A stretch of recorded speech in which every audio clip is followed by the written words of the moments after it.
Miss Pac-Man. Ms. Pac-Man is right there. I don't picture you as a big gamer, but do I have that wrong? I'm not too big of a gamer. I want to get more into it, but yeah, I'm too busy to game. You've only got 4 talents and hobbies, I admire the people that sit around and play video games all day. I was like, God, I just never was dealt those cards, I guess. I'm always working.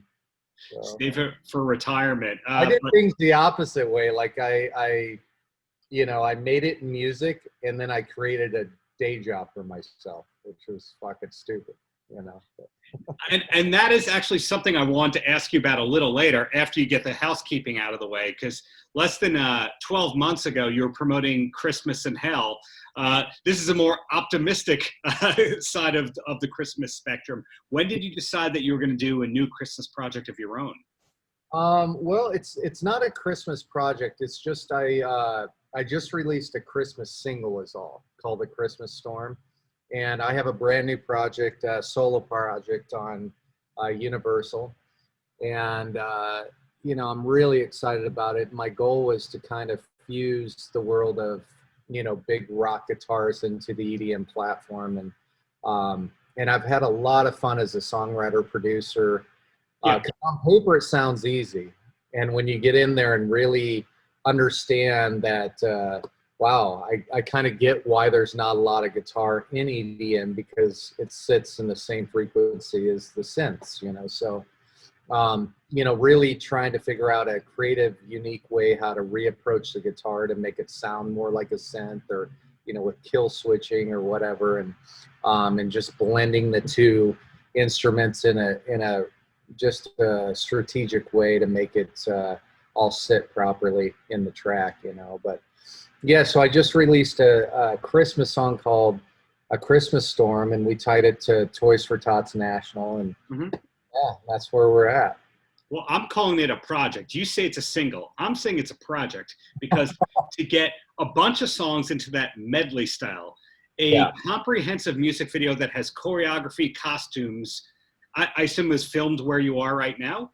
No, actually, we filmed it at Mojave Studios. I probably should have and could have done it at my rehearsal room, because it's plenty big enough. But, they just had a beautiful setting down there. I walked in, and the room seemed like it fit the spirit of the song. So we ended up renting out that place, and it was great. We got, a whole quartet in there, that the quartet that Aerosmith uses, and 6 ballerinas, and my head dancer Skylar choreographed all the dancers and stuff. It was a lot of fun. My wife was in the video, and everybody said she's the angel of the video that grants the little girl the wish, and she'll fight you on that. She'll say she's a mystical creature in the video, so it's pretty funny. Semantics. When you say the string quartet that Aerosmith uses, do you mean like the people that David Campbell uses for his orchestrations? I don't know. I just know they played with Aerosmith quite a bit, and I think it's probably maybe on their residency. I'm not sure where they play with. I just know that was one of their big. That's credits. A great credit to have, Aerosmith, simply put. But and they're phenomenal. Like they're amazing. The quartet is amazing. They were there between, when they'd shut the take off, they were actually really playing the song. So it was pretty neat. Cool. Well, credit goes to you. I first learned about you from Beautiful Creatures. So we're talking about 20-ish years ago. And of course, you had credits before that. And of course, you've had many, many credits after that. But I'm curious when it stopped being a struggle in terms of work, and when you reached this point in your career where the work was coming to you instead of you having to pound the pavement so much. I honestly pound the pavement still to this day. I mean, I don't think it ever got to a point to where it's just, a lot of stuff landed in my lap probably, but I definitely worked my ass off to get to that point. It's like, it's kind of like, people always said, it's easy to sit back and if you don't know the whole story and go, oh, he got lucky, he got Guns N' Roses and stuff like that. But the thing is if you didn't do your homework up until that moment, Right. when that moment comes and you're not prepared, that ship's going to keep sailing. So I just don't believe in that. I believe in, you know, if anybody knew the hard work that it takes, and a lot of people do, you know, but the ones that, you know, certain people sit back and go, oh, they're just lucky in life. You know, there's a little bit of luck involved, but there's a hell of a lot of dedication and hard work that goes into it. Else, you know, you just don't Well, opportunities, you know. So.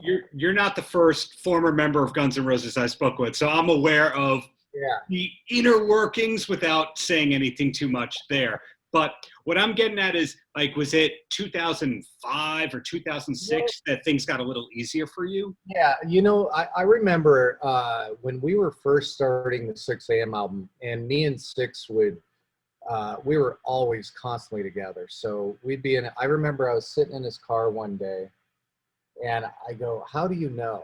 And he goes, what are you talking about? I go, how do you know when you go to bed one night, not famous, and you wake up famous? Like, where is that, you know, how do you know? And I remember he told me, he goes, you'll just know. And I remember getting off of a jet in some foreign country. I can't even remember where I was, but with Guns N' Roses. And I remember coming out, and there was police everywhere, people with guns, and they had like 2,000 to 3,000 people at the airport waiting for us. Barricades. We get in the van, and it's rocking. But going through the airport, I see my face all over TVs and stuff. And I remember talking to Sixx that night at the hotel. I go, I think I know now. You know, it's just one of those weird moments where it just kind of, you know, life just switches, you know, and I'm very thankful and grateful that I was able to reach that point, you know, and yeah, it's a trip. Was the long-term plan always to be a songwriter and producer and collaborator for other artists, or is that just something that happened haphazardly? The long time plan was probably to rob liquor stores. And no, man, I've always I was never good at learning other people's music. You know, I'll be the first to admit it. Like, I'm not that guitar player. Like, you know, the Guns N' Roses gig fit more like a glove than probably any other style of music, just because I was such a fan of the music growing up.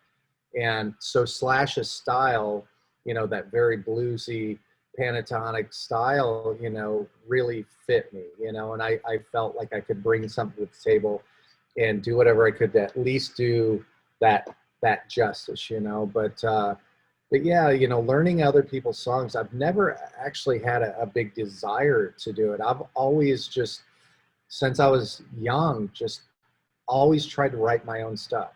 It's just always kind of been in my blood. And I would study every kind of music, like all kinds of, you know, different genre. I never just listened to rock, you know, but I was in a jazz band, to a pep band, to, you know, I just loved music. And I never was intrigued solely by guitar ever. You know, I was always intrigued by orchestra music, and, you know, I was always listening to John Williams and Danny Elfman, and, you know, just, I love composers, you know, and I just love Christmas music and that whole theatrical feel behind, you know, when you go to Disneyland, that feel that music gives you, you know. It just, it could be June and I could put in a Christmas song and it just makes me feel good, you know. And there's something cool about Christmas and Christmas songs that have always kind of touched me. Maybe it reminds me of my childhood, I don't know, but it's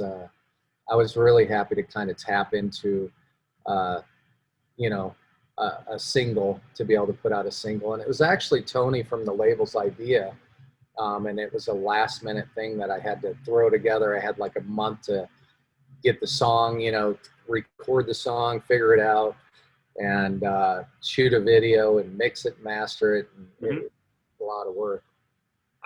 A lot of work would be an understatement, because, again, it's not a single, it's a damn project. It was.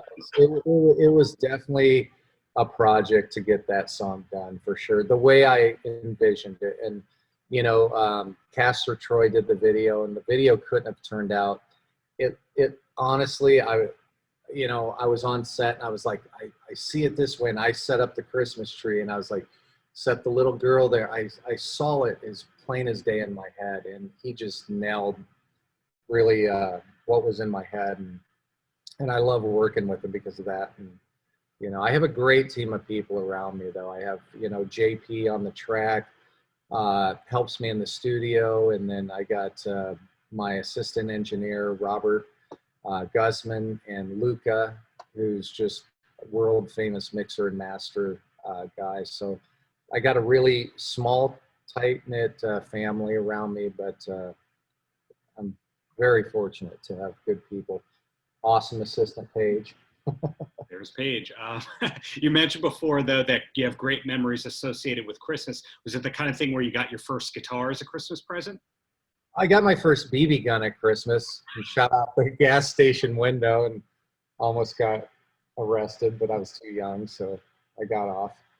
But I don't know what it is, honestly. I have vague memories of when, some of the good times growing up and the family all together, and, just the Christmas cookies. And if I, like growing up now, I wish I would have held on to that a little more, because you just don't realize, you just feel like those days are going to be, but people pass away, things Right. happen. You realize, as you get older that, man, I wish I really would have, held on to that and taken it in a little more, probably, but yeah.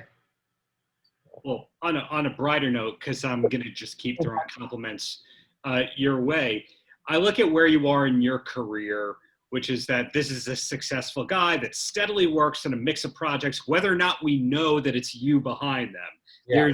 There's a lot of work you do that it's not on your Wikipedia page. That's a pretty incomplete Wikipedia. But whoever did my Wikipedia, needs to be fired, because I read it and I'm like, there is so much misinformation, like so many things on there that said, yeah, I don't know who goes by Wikipedia, but it's you have to do your 4-tiered research thing, and you go, okay, what is the publicist saying? What's Wikipedia saying? What are the other interviews that the person does where they dispel the Wikipedia and the IMDb page say? And then what do you actually get from listening to the new project? What input is there? So all that said, is there anything that you haven't yet accomplished or worked on or still want to do? Yeah, I mean, there's a lot of things, that I would love to get more into acting and do some more TV stuff. But, my thing right now, my only focus is bringing this new music that I've created to the fans, get this show, we're working up a really spectacular show for people. And I hope the EDM world, is accepting of it, because it is a different sound. It's a very unique, it has a very unique sound to it, which is exciting and a little scary too, to go out there in front of a completely different crowd. But I haven't been this inspired in a long time. So yeah, I'm excited about it. Does that mean that Jump by Van Halen getting its #1 EDM release is in any way connected to this? I just think that's great. I've always hated walls around genres. I get why we have to kind of categorize stuff, but yeah, you don't find anything in a record store. But, I hate that it really does limit the writers and the producers of these songs. It's like, I hate the rules. And this is the first time in my career that I'm not writing for radio. I could give two shits about radio. It's the first time I feel like there's no rules, there's no walls, no format. I don't feel like I have to hit the court, and it's just, to me, this is the most artsy I've been able to be, and free I've been able to be with writing songs and producing songs. And to me, I've worked for this, I go, I really don't care if people get it, that's great. But if they don't, This project is more just so, you know, it's just something I've always wanted to do, something different than, you know, I have 6 a.m., you know, Right. you know, so it's like, you know, if they want to hear me play rock, you know, I have my rock band, but this is something different.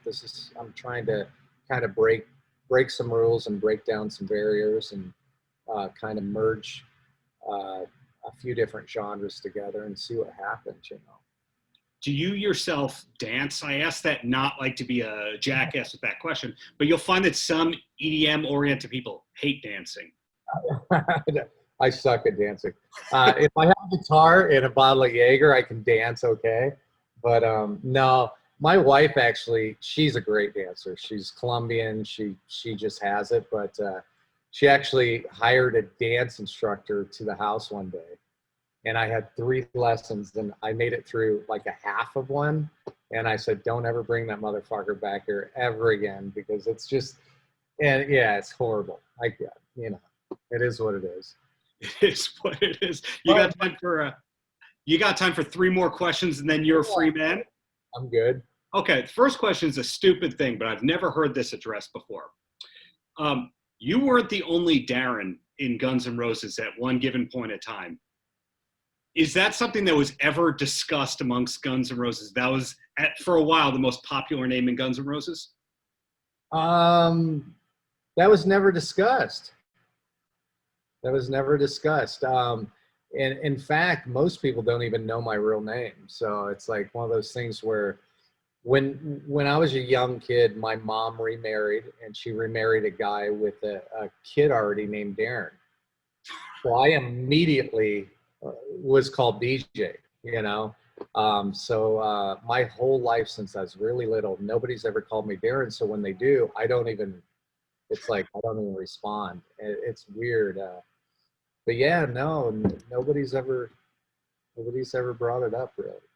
Did you have a whole childhood of Bewitched references to Brave? I did a little bit, yeah, and which was weird to me because I didn't watch Bewitched and I didn't watch TV, you know, because I grew up in a religious family and we weren't allowed TVs in the house, so all I had was a piano and a guitar growing up. So yeah, made it out of Indiana, and that's another thing about Guns N' Roses. Half the band's from Indiana. Is that by design? Is that part of how you got the gig? No, actually, no.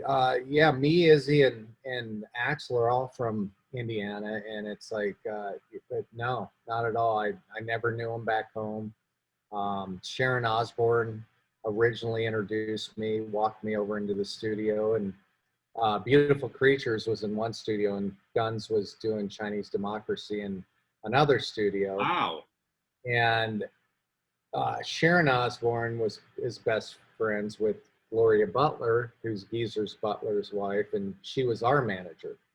So we were always with Sharon, like always, because of our managers, and that's how we did Ozfest and all that stuff. But I remember I was playing D, Randy Rhoads' piece, just in the studio between takes, waiting for them to change the 2-inch tape, whatever. And I looked up, and in the doorway, Sharon was in tears. And I had no idea she was even standing there. And anyway, we got to talking, and she walked me around the corner and took me in to introduce me to Axl. But that was the first time I'd ever met him. And that was many, many years before I ever got the gig. But, you know, I guess from what he says, I've been on his radar for a long time. I was pretty flattered that he even followed my career, you know. I mean, I was shocked that he even knew who I was, but that was pretty cool, you know. I had no idea about any of that history, and I'm really flattered that you shared that with me. That's great, and it's great to know that you can actually play the Randy Rhoads tracks, because how many people can play anything besides the finger tapping part of Crazy Train? Right, exactly. And I grew up again on Eddie Van Halen and Randy Rhoads. Like, you can go back to every interview.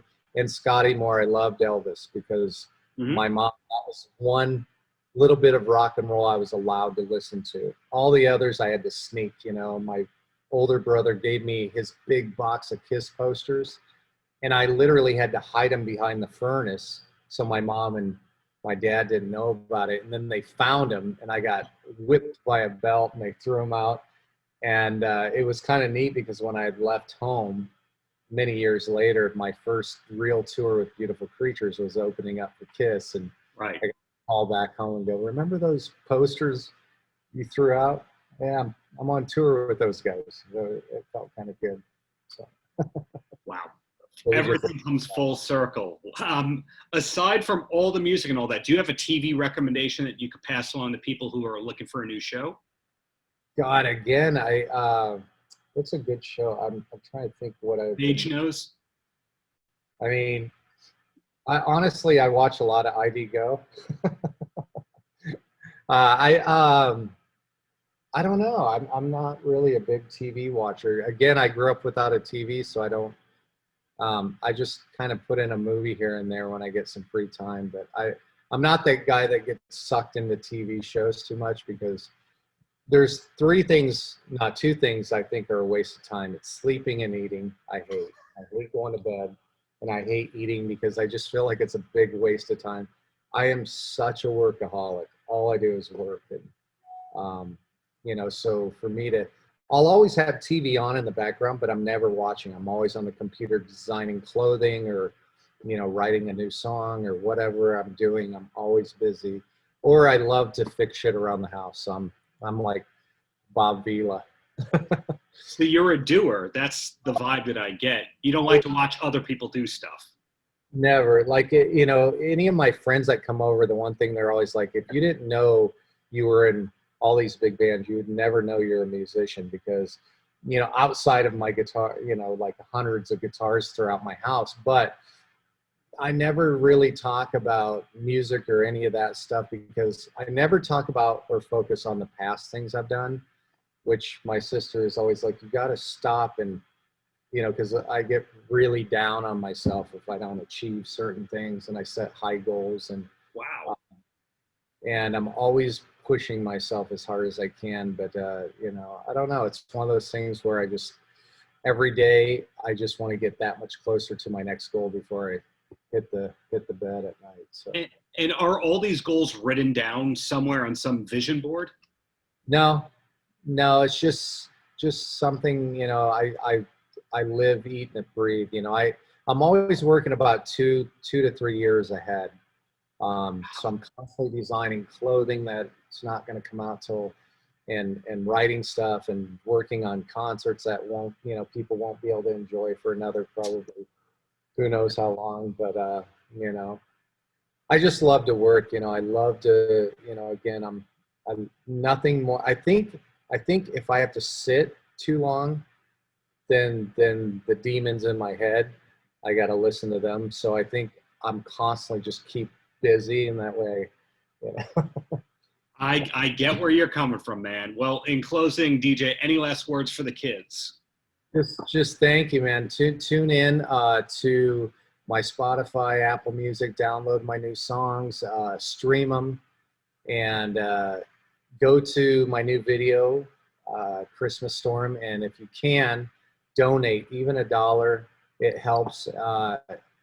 Everybody knows we've had one of the most, brutal years, and this is a way that we can help give some kids a great Christmas this year. So, well said. Well, thank you for practicing what you preach, and just keep up the greatness there. Thank you, brother. Thanks. Take care. Yeah. Paltrocast.